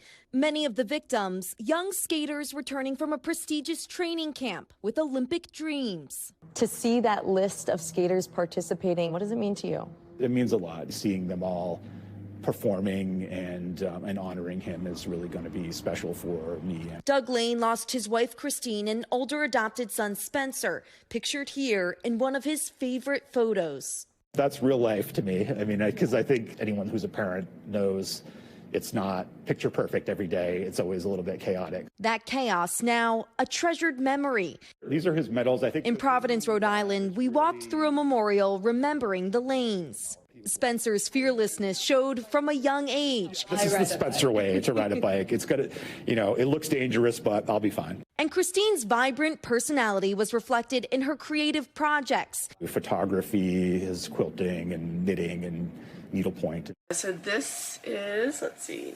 And vlogging along the way. He felt this drive to share what she was doing and, encourage others to try new things. Same for Spencer, who documented his meteoric rise in figure skating on social media. Woo! On the day of the crash, he posted these photos from National Development Camp, writing, "It has been my goal almost ever since I became aware that it was a thing. I learned so much. I met so many amazing people." Are you able to find any solace in the fact that Spencer's last week was doing what he loved? Yes, 100%. He was with some of his best friends in the world. He was with his coaches, all three of them. He was with his mom and just absolutely in his element, doing what he loved.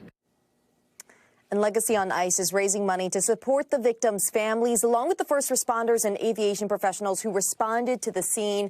Max Nomov will also be skating. He lost both of his parents in the crash. We should mention you can watch this moving tribute Sunday at 3 p.m. Eastern on Peacock. Joe. All right, Emily, thank you so much. Appreciate that. There's much more to come here on Morning News Now. Later this hour, lunar landing. Two commercial companies are just days away from landing NASA cargo on the moon. We're going to speak with an expert from NASA about the dual missions. Up first, though, peace talks. The initial phase of the ceasefire deal between Israel and Hamas is set to expire this weekend. We'll have a look at what could happen next as both sides meet for intense discussions in Egypt. That's when we come back.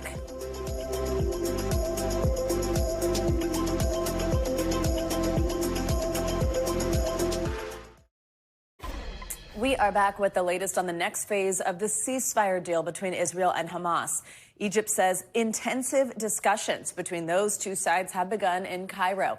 Hamas said they were ready to begin talks after hundreds of Palestinian prisoners were released by Israel on Thursday in exchange for the bodies of 4 Israeli hostages. For more on this, let's bring in NBC News International correspondent Matt Bradley, who joins us from Tel Aviv. Matt, good morning. So despite some tense moments between Israel and Hamas the last few weeks during these hostage releases, the first phase of this fragile ceasefire deal did end up holding. What are the objectives for phase 2 of talks? What does each side want to see happen here?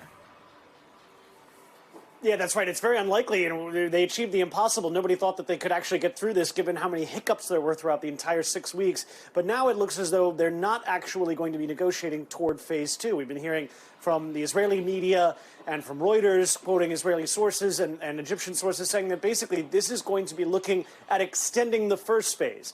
So why? Well, it's because the second phase actually involves a lot of major moves that both Israel and Hamas would find very difficult to agree to. The second phase would presumably mean that the Israeli military would fully withdraw from the Gaza Strip, which they are unwilling to do as long as Hamas remains in power. But I spoke with one of the top officials for Hamas, Dr. Bassem Naim, and he told me a little bit about what Hamas is actually willing to give up. He says they're willing to cede quite a bit of authority in the Gaza Strip. Here's Dr. Naim. We are ready to do it immediately. Give up governance of the Gaza Strip. Sure, fully, from A to Z, from Rafah to Beit Hanun, at all levels, health, education, security, police, crossings, everything. Startling announcement on the... that's a pretty startling announcement from Hamas, but the fact is that still might not be very acceptable to the Israelis. When I spoke to him about Hamas potentially disarming, that, according to Dr. Naim, was a different story. He says Hamas is willing to disarm and become a purely political force, but only once they've achieved their main objective, the creation of a Palestinian state in which Hamas would have a power-sharing deal. So, Matt, for people who aren't as aware of the details as you are, or obviously as anybody negotiating are, explain a little bit more what you mean by phase 2 wouldn't really be starting, because if phase 1 is done, it just seems like there is something to happen next. What is kind of this bridge period then, and what is potentially possible to get done prior to something like the Israeli military fully withdrawing from the Gaza Strip? Yeah, I mean, this is a very good question. What's the difference between a phase 2 and a phase 1? Well, a phase 2 would mean a more sort of permanent treaty in the Gaza Strip. And like I said, it would mean a full withdrawal eventually, or ideally, of the Israeli military from the Gaza Strip. Now, that is a big, thorny issue here, because Benjamin Netanyahu has made it clear that his primary goal of his now, of this, huge Israeli presence in the Gaza Strip ever since shortly after October 7th, is to completely dismantle Hamas. A deal with Hamas would almost certainly not, obviously, include Hamas's own dismantlement. They would never agree to that. So that's why this next phase 2 is such a thorny issue that both sides haven't really even started negotiating on. Extending the first phase, well, that's a different story. We've already seen 6 weeks of that first phase. We've seen a lot of the hostages being released. We've seen what looks like, many Palestinian prisoners released from Israeli jails. The problem is that for Hamas, if they were to continue phase 2 or phase 1, that would mean releasing more of their hostages, which means they will have less leverage and could mean essentially inviting the Israelis to go back in and achieve Netanyahu's goal, the total destruction of Hamas. Matt Bradley, thank you very much for your reporting here. Well, let's get to more international headlines. A fire raging across Japan's northeastern coast has forced thousands to evacuate. NBC News reporter Matt Brodner joins us with that and more. Hey, Matt, good morning. Savannah, good morning. Around 1,800 firefighters and 7 helicopters have been deployed to fight these fires. The fire first broke out on Wednesday, and so far it has spread across 1,500 acres of land, damaging or destroying at least 84 homes. That's as of Thursday. We are seeing dramatic aerial shots of this fire, and it's forced 2,000 residents to evacuate Afunado, that's located in northern Japan. Local officials say that the fires are the result of an unusually dry winter combined with strong winds. Moving along now to Venezuela, which just took a major blow from the Trump White House. The U.S. has said it will revoke a license that allows Venezuela to export some of its oil to the United States, bypassing sanctions on the country. Essentially, this was facilitated by a joint venture between the Venezuelan state-owned oil company and Chevron. Trump said that the decision comes as Venezuelan leader Nicolas Maduro had failed to meet, quote, electoral conditions, and also that he had not moved quickly enough to transport what Trump called violent criminals who were deported from the United States. We'll wrap up this hour in Brazil, where visitors to the Sao Paulo Aquarium were treated to the appearance of a new polar bear cub named Noor. Noor is the first polar bear born in Latin America, and she is the daughter of 2 polar bears actually donated to the Sao Paulo Zoo by a zoo in the Russian city of Kazan. The deputy head of the Kazan Zoo said the donation was made to build friendship between Russia and Brazil. Kazan is a fun city with a long and interesting history, but it's also very cold there, and I do think the polar bears might prefer it. Yeah. Back to you. Yeah, what an interesting trade there. All right, Matt, thanks so much. Coming up, recent plane crashes and several scares have many travelers on edge. When we come back, a one-on-one with Transportation Secretary Sean Duffy as he speaks out about the incidents and what's being done to ensure air travel safety. You're watching Morning News Now.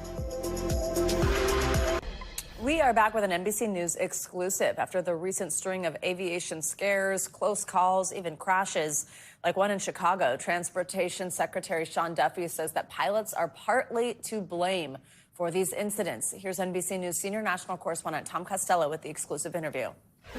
It's great to be here. On his first visit to the FAA's Air Traffic Control Academy in Oklahoma City. He's coming to the other runway. Transportation Secretary Sean Duffy got a hands-on look at the high-stakes training to become a controller. Runway 28 left, clear to land.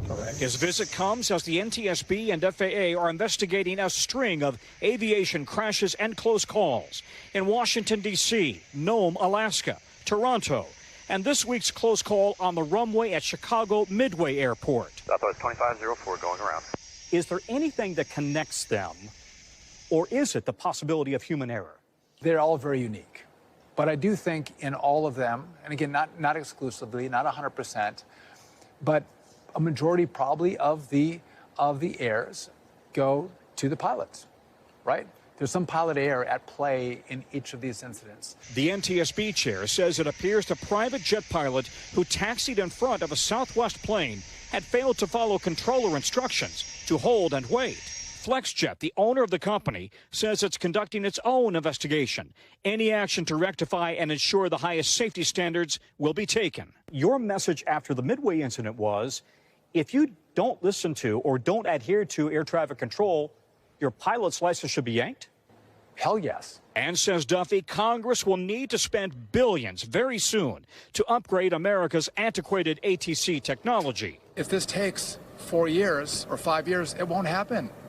And then if it fails and people get hurt or people die, everyone's going to be disappointed. Meanwhile, the FAA is still short some 3,000 to 4,000 controllers and struggling to hire and train enough to replace those who leave. The academy is not easy. 35% of the students here quit, fail, or wash out.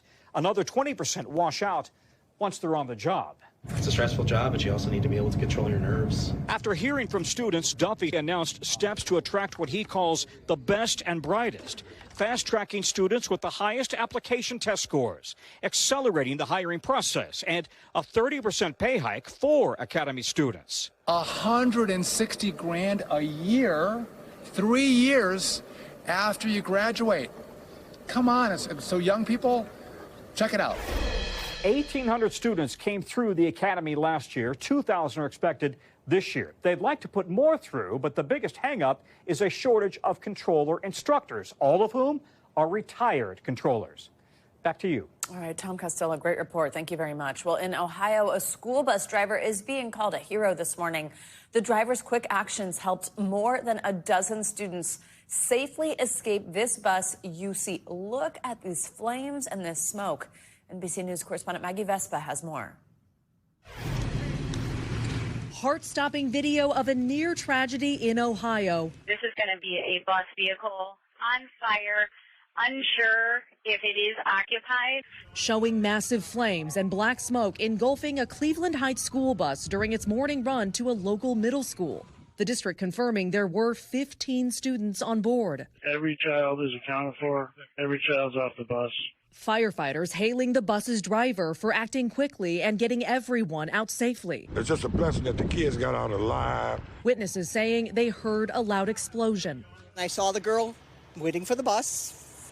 2 to 3 minutes later, I heard a big boom. City officials telling NBC News the fire appears to have been caused by a mechanical issue, with the superintendent saying in a letter to parents, flames broke out behind one of the rear wheels. The exact cause under investigation. After about 5 minutes, it was all engulfed in flame, and it was just unbelievable. This report from Ohio State Highway Patrol confirms the bus just passed its annual mandatory inspection on February 14th. The superintendent noting the entire fleet is now being re-inspected out of an abundance of caution. She writes the driver, who's asking not to be identified, credited annual evacuation drills for getting students out safely, adding, "I can't express how relieved I am that no one was hurt." Maggie Vespa, NBC News. Wow, just incredible video there. Coming up, a new space race. 2 missions are currently headed to the moon with NASA cargo. Up next, we will take a close look at what each mission is trying to achieve and what it all means for future human exploration. Exciting. Stay with us. Welcome Welcome back. This morning, thousands of people are expected to join a day of protest by not spending any money. It's called an economic blackout. Organizers say it's an attempt to call out corporate greed, as well as President Trump's recent actions that eliminated federal DEI programs. NBC News business and data correspondent Brian Chung joins us now with a closer look at all this. Brian, thanks for joining us. So this is a grassroots movement. It's the People's Union USA helping to organize this, which has been building steam on social media. What is it they're trying to achieve? Yeah, it's all culminating in this economic blackout day today, Friday, February 28th. It's organized by a Midwesterner named John Schwartz, who has been posting a lot on social media, racking up millions of views, talking about how they want to target these big corporations, in part because of some of the reasons for why we've seen parebacks in those diversity, equity, and inclusion programs, which they say is regression and unacceptable, referring to the actions among the likes of Target, John Deere, Walmart in paring back those types of policies. But it's even about more than that. They say that they're a nonpartisan group. They say that they're just kind of broadly going after these companies that they feel have an unfair amount of control over this American economy and this country at large. And that's why they're telling people don't buy anything from these stores today. So realistically, what could the financial impact be here? Pretty limited. And in fact, even the founder of this group said online that he doesn't think that one single day is going to be enough to stop these large companies from racking in very, very big profits. But he's saying this is the first in a movement of other blackouts and other types of protests that we should expect to see in the weeks to come. In fact, this same group has week-long protests planned at the likes of Amazon, Nestle, and Walmart. So this is kind of the first day in what will be a string of what could be longer blackouts and boycotts. The big question is, can something like this actually have an impact? I mean, I'm guessing we've seen similar things in the past. Do they succeed? How do they even measure success? Yeah, well, I mean, of course, a lot of people will point to boycotts that were extremely successful during the civil rights movement. But when it comes to what we're talking about here, it's the question of whether or not they can mobilize that many people to do the same thing. I've already, though, seen anecdotally a lot of people reposting on Instagram. This is kind of very Instagrammable type of movement where people can post squares that kind of outline the details of what they want them to do here, which is, of course, no purchasing online in store, no buying from big box retailers. If you do have to buy anything, do it in cash and only do it at local and small businesses. But again, you look at that calendar ahead of you, you have a lot of other companies that could be specifically targeted by the same group in the weeks to come. And I've even heard of some churches in the South that are saying Lent is coming up beginning Ash Wednesday next week. They're advocating people take the 40 days during Lent to not shop at places like, for example, Target or Walmart, companies that have pared back their DEI policies. You got to give up something during Lent, so there you go. That's one option right there. Yeah, all right. Still thinking about what I'm giving up. You have a few days. Good idea. Brian, thank you very much. Well, NASA is taking another big step toward returning astronauts to the moon. 2 new missions are on their way to explore the lunar surface, bringing cutting-edge science and technology that could help pave the way for future astronauts. So the first is the Blue Ghost mission operated by Firefly Aerospace. That one launched back on January 15th, is expected to land this Sunday. Then there's the Intuitive Machines 2 mission that launched on Wednesday, set to touch down on March 6th, just under a week from now. For more on this, we're very excited to bring in Dr. Nikki Fox. She is the Associate Administrator of the NASA Science Mission Directorate. Good morning, Dr. Fox. Thanks very much for joining us. So if you could just kind of give a little bit more detail than we just did and briefly describe these missions, and also tell us about some of the technology these landers are carrying. It's pretty fascinating. Yeah, we're really excited to have both of them kind of on their way to the moon, here checking in every day with them as they make their progress towards the lunar surface. We are sending them to very different areas. So Firefly going to sort of like a basin that was created by an asteroid impact. So it's sort of flooded with like lava, very similar to, sort of lava that we would have from a volcano, that kind of thing. Very different sort of texture, different kind of regolith, and then sending Intuitive Machines just 5 degrees from the south pole of the moon to a very interesting ridge. It's about the size of Delaware, about the height of Mount McKinley, a very, very different type. We're actually with Intuitive Machines 2, where we have a drill that is on there that is going to drill down into the regolith and look for those volatiles, as you're showing there, looking for water, looking for, what is under the regolith as we we think about having that sustained presence on the moon for our astronauts moving forward.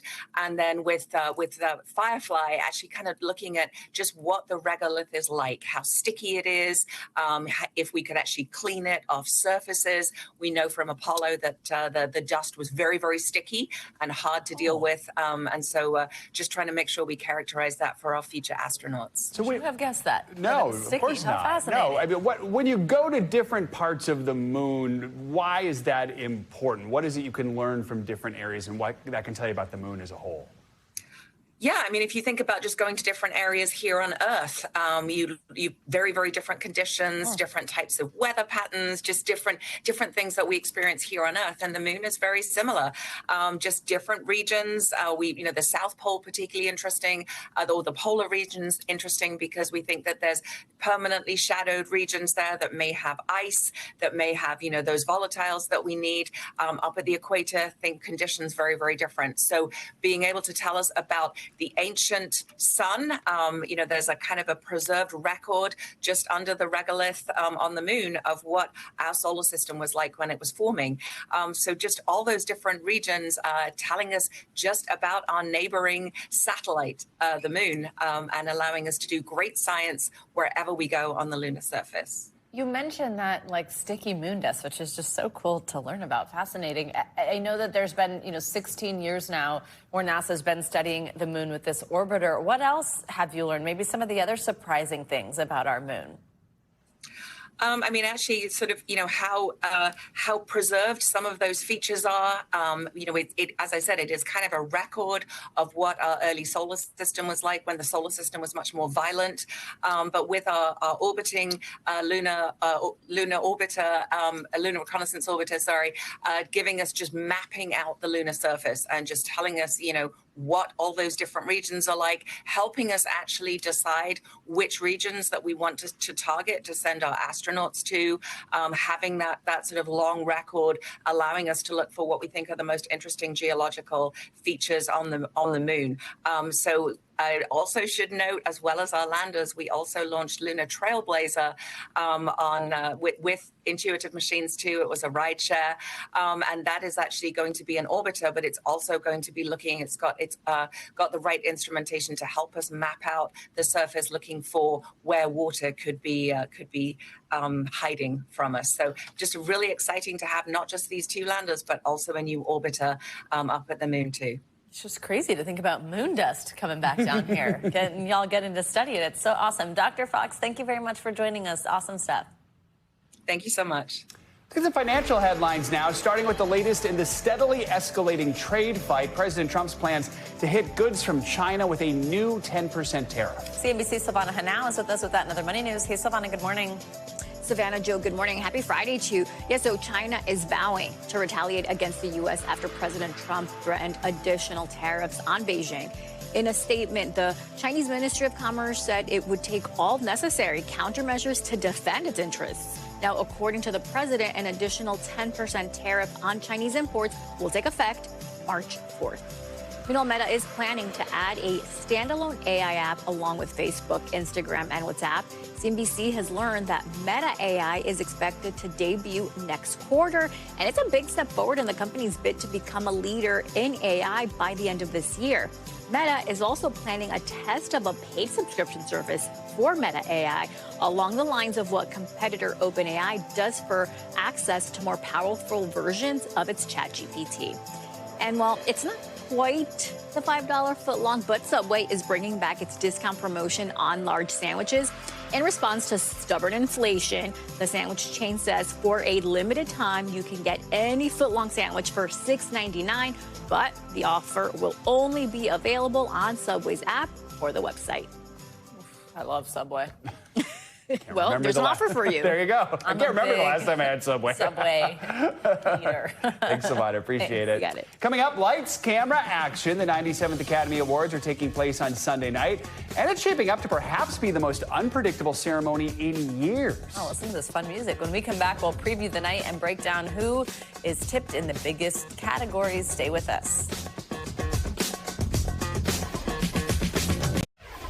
It's that time again. The 97th Oscars set to air this weekend, Sunday night. It is a surreal moment for Hollywood, with the community still dealing with the aftermath of the wildfires. And that is something the show's producers and host Conan O'Brien do plan to make a focus of this year's show. But that somewhat somber backdrop won't dampen the glitz, glamour, glitter, and drama of this year's Oscars. This morning, we're previewing what you can expect, including the competition for this year's top categories, some of which are truly up for grabs. I'm afraid it is not so simple. It's Hollywood's golden finale, the 97th Oscars, with first-time host Conan O'Brien. Seriously? He'll be joined by a star-studded list of presenters, including Oprah Winfrey, Harrison Ford, and Samuel L. Jackson, and some spellbinding musical performances, with Wicked's Cynthia Erivo and Ariana Grande taking the stage. Deadline is also reporting there may even be a tribute to the iconic Bond music in the works. Mr. Bond. James Bond. Well, the Academy has teased other performances, from Doja Cat to Queen Latifah. And Hollywood will take a moment to honor the many legends lost. ABC News reporting the show will pay tribute to Gene Hackman. Well, behind the scenes, the race heats up, especially for Best Picture. 15 cash up front. The race for Best Picture is between Anora and Conclave, but I think you can't also count out The Brutalist and even A Complete Unknown. Amelia Perez had a lot of early award season momentum, including a historic nomination for Carla Sofia Gascon, the first openly trans actor nominated for an Oscar. Are you English? But the film's hopes faded after old offensive tweets by Gascon were uncovered. The actress later apologized. To listen is to accept. Despite the controversy, her co-star Zoe Saldana is poised to win Supporting Actress after sweeping nearly every major award this season. It would be her first Oscar. Oh man, you used to feel everything. Kieran Culkin seems to be a shoo-in for Best Supporting Actor with his fantastic performance in A Real Pain. And even though horror movies tend to scare away Oscar voters, Demi Moore's performance in The Substance could bring the veteran her first Oscar trophy. I'm fine. Though a young rising star, Anora's Mikey Madison, offers tough competition. Hi, I'm Annie. Perhaps the tightest of the four acting races this year, Best Actor. My buildings were devised to endure. Adrian Brody picked up a Golden Globe and BAFTA for The Brutalist, but Timothée Chalamet's surging after winning the Screen Actors Guild Award for his portrayal of Bob Dylan. I put myself in another place. That would make the 29-year-old Chalamet the youngest Best Actor winner of all time, a record currently held by Brody. So who will win? Right now, the answer is a complete unknown. That's how I got so far. There are also a couple format changes for the Oscars this year. Unlike previous years, the original song nominees will not be performed, but as you heard there, we're still expecting some fun musical acts. Remember the energy from I'm Just Ken last year? Well, the show's choreographer says they're looking to capture more of that kind of Kenergy this year. What would that be? I don't know, but... I mean, wow, yeah, we love that. Okay, now, as you can see, with this picks for Sunday night's big winners, Eric Davis, he's the managing editor at Fandango. Friend of the show, Eric, always great to have you. Good morning. Good morning. All right, we're going to make you start with your pick for Best Picture, which, as we just heard, there could be a total toss-up. And in fact, I understand your favorite has kind of switched. I just switched in the last 24 hours from Anora to Conclave. Okay. And, you know, everyone I talk to, inside the industry, outside the industry, Conclave is the film that, on paper, is a Best Picture. If you took all of the ingredients of a Best Picture winner and put them in a blender, Conclave is the kind of movie that would pop out. And so, you know, sometimes the obvious choice is actually the obvious winner. But Anora would be the underdog. It was, you know, I think Hollywood loves an underdog story. It's an unconventional Best Picture nominee. Did you just see Conclave, or why did your mind just change? You know, I just, in people that I've been talking to a lot, and you know, people in the industry and watching it again, I feel like it's just the film and then it taking SAG I keep hearing people say, like, they loved Nora, but then they kind of pause and go, but I don't know if it's Best Picture. And Conclave, it kind of is. Exactly. It feels like it. Yeah. Exactly. And you hear that with The Brutalist, too. That it's like 3.5 hours long. It's too long, you know? So Conclave is the only film that everybody just likes. Let's get to some other categories here, because still with Best Director, you do think Nora might have a shot here with Sean Baker? Yeah, I think Sean Baker could take it, and it's great. I mean, his indie roots, a New York filmmaker. I think it would be really fantastic to see him. All first-time Best Director nominees in this category, so no matter who wins, you have somebody win an Oscar for the first time. Now, one of the most anticipated categories, Best Actress. We just heard Joe report there, Demi Moore potentially, and we've seen her win a couple other awards this season. What do you think? Yeah, I think it could be Demi, the icon, the legend, deserves 40-year career. Mikey Madison, the Cinderella story, which Hollywood loves that story, the breakout star. She is in Nora. Or Fernanda Torres. That's the dark horse, right? Yeah, she's the dark horse. You know, she's the second Brazilian woman ever nominated in this category, her mother being the first one. So I think no matter who wins of those three, likely, it's a nice story. Best Actor has really gotten tight these last, like, even just couple weeks, especially with Chalamet winning the Screen Actors Guild Award. What are you thinking there? Just change this one as well, from Adrian Brody to Timothy Chalamet. Doing a lot of switching. You know, one of the reasons why I did this, I looked at SAG Awards. In the last 13 out of 15 years, the actor that has won SAG has won the Oscar. And so, yeah, it could be one of those off years, but those are really good odds for Mr. Chalamet. Okay, I'm seriously sitting here as in a surprise to no one. I have seen almost none of these movies, but I know I'm thinking like, oh shoot, I should watch Conclave before Sunday night. I know Fandango's streaming a bunch of nominated films. Which ones and how can we watch them? Yeah, I mean, most of them are on Fandango at home right now. A lot of them you can rent for under $6, so it's a really great time to stay at home this weekend and catch up on all these nominees. I would say Conclave for sure. Check it out. Wicked, of course, as well. Yeah. And Fandango at home is like an app? Yeah, well, yeah, Fandango at home, yeah. It's like you buy and rent movies. Okay, yeah, awesome. And Conan O'Brien's going to be hosting, which got to be fun. I mean, Conan O'Brien's going to be hosting, great choice, and then Wicked medley to open the show. That is what we're hearing. Ariana and Cynthia. Oh, that is Kenergy. That is smart. There we go. Okay, that's making sense. a little. Instead of pink, it's green and pink. Yeah. Kenergy. And at least people will like sing along, right? Like I feel like we all kind of knew that song by then. Eric Davis, thank you so much. Great to have you. Happy watching. That is going to do it for this hour of Morning News Now. Stay with us, though. The news continues right now. Thanks for watching. Stay updated about breaking news and top stories on the NBC News app or follow us on social media.